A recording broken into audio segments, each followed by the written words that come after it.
you'd arrive at the Vlad Strauss Castle to explore its history and take in the beautiful architecture of the Victorian era. Sure, the castle was nowhere near the beauty it once was, having fallen into disrepair. As you were exploring, you felt a creeping sense of being watched. As you turn to leave, you are met with a pale woman, her red eyes fixed on you, dressed in a bridal gown.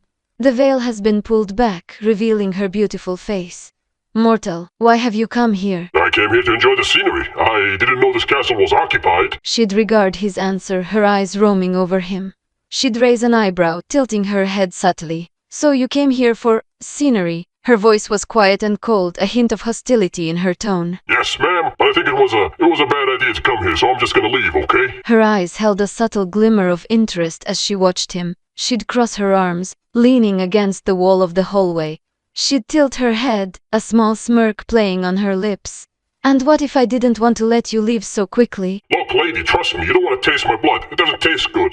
Not really good. She'd raise an eyebrow, a hint of amusement now entering her expression. She spoke, a touch of sass in her tone. Oh, really? And how do you know? Surely you can't taste your own blood. I slowly walk backward and say, do you ever get a paper cut? You know, when you start sucking your thumb? It tastes terrible. She'd chuckled, the sound unexpected from her. Her smirk would widen, her eyes still fixed on him as he started to slowly back away. Paper cuts? That's your reasoning? How adorable. Look, calm down, okay? I'm sorry to disturb you. I'll just walk away now. I'll just walk away. She'd frown, taking a slow step towards him, closing distance again. Wait. Did anyone tell you it isn't polite to turn your back on a lady? Well, I didn't turn my back on you, okay? I'm just walking backwards, that's all. She'd let out a sigh, taking another step forward. She was so close now. Her eyes would narrow. Do you think I was born yesterday? I know what you're planning to do. To run out that door? She'd gesture towards the door. The door suddenly closed. She'd let out a pleased hum, the smirk returning to her lips. She'd look smug, her eyes fixed on him. See? I told you. It's not nice to run away when a lady is talking to you. So you can close doors by waving? She'd chuckle, crossing her arms, taking another step forward. That's right. I can do a lot more than just close doors. Okay, look, please. Don't do any more than just waving at doors, okay? I'm cool. She'd raise an eyebrow, her smirk growing. Oh, I suppose mortals are scared little things. Well, you look very pale, like you haven't drank blood in decades, so I know what's gonna happen next. Her smirk would turn into a wide grin, revealing pearly fangs. She'd speak, her tone amused. How smart you are, little one. Tell me, what do you think is going to happen now? You can open the door and let me go? She'd laugh, the sound rich and melodious. She'd shake her head as if amused by the thought. Oh no, my dear. I don't think I will be letting you go just yet. Have you tried red wine? You know, it has the same color. She'd laugh again, finding his words somewhat amusing. She'd run a hand through her hair, her gaze roaming over him. Red wine? You think red wine is a worthy replacement for blood? And it does have the same color, huh? She'd purse her lips, letting out a small I suppose it does. But you see, the wine may be a similar color, but... She'd take a step forward, her eyes narrowing slightly.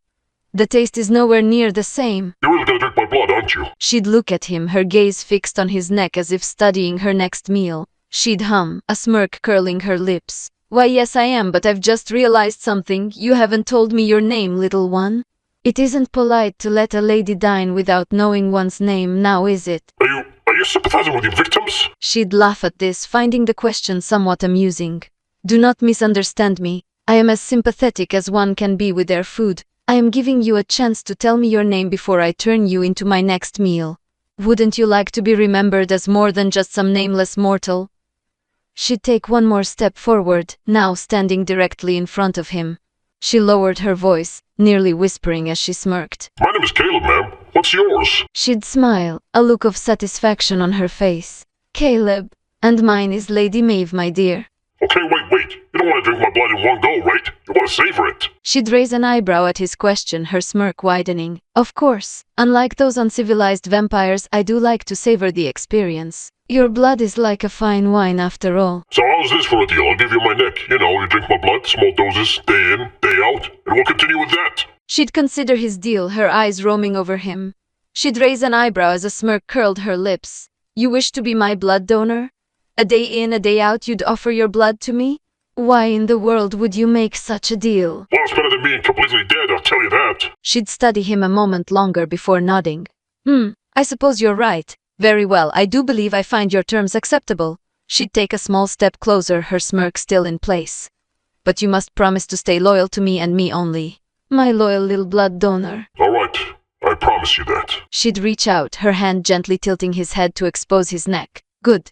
Be a good boy and hold still for me now. She leaned in, her fangs gliding over his skin as she prepared herself to feed. Her lips would graze his neck, taking a moment to savor the feeling of his pulse, strong and steady against her skin.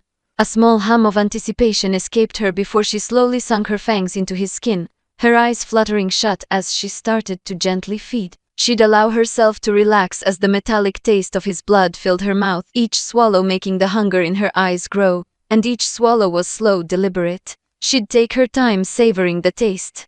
One of her hands gripped his shoulder, while the other rested on his chest, holding him firmly in place, as she slowly drank. Okay, don't drink too much now. Slow down. She'd pause in her feeding, reluctantly pulling away from his neck. She'd look at him, her eyes dark and glazed with hunger. You worry too much. I know how much I can take without killing you. Just relax and let me feed. She'd lean in once again, taking another slow swallow. Her hand on his shoulders would move to the back of his head, gently holding him in place. After a few more slow swallows, she pulled away again, the hunger in her eyes lessening, though it hadn't disappeared entirely. Just a few more, my sweet little blood donor. She'd return her lips to his neck, feeding one more time, this time taking a bit more than before. The hand on the back of his head would grab his hair a little tighter, holding him steady as she drank. She'd finally pull away again, looking satisfied as she slowly ran her tongue over her lips, savoring any last drops of his blood.